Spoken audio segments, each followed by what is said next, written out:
Honore ton père et ta mère afin que tes jours se prolongent et que tu sois heureux sur la terre que te donne le Seigneur ton Dieu. Deutéronome 5,16. Pour être à sa juste place dans sa lignée, il est donc indispensable de se séparer intérieurement de son père et de sa mère, de ne pas rester mélangé à leur identité, mais aussi de les respecter. Vivons intégralement et de façon juste ces deux directions essentielles, car la parole de Dieu est toujours cohérente. Il n'est pas dit d'aimer ses parents, mais de les respecter, littéralement leur donner du poids. C'est le mot employé.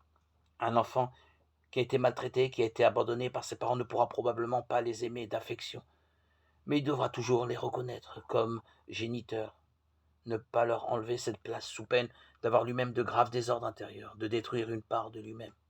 Respecter son père et sa mère va d'abord consister à ne pas nier sa génération, à la reconnaître, quels que soient les drames vécus, à ne pas les tenir pour inexistants sous peine de se détruire soi-même. Nos parents sont passeurs de vie, et c'est à ce titre que nous devons les honorer.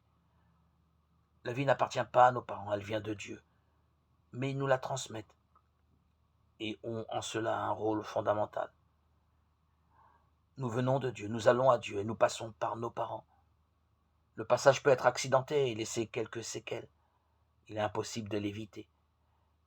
Mais quel qu'il soit, il est nécessaire de retrouver, et notre génération charnelle est la source de notre vie.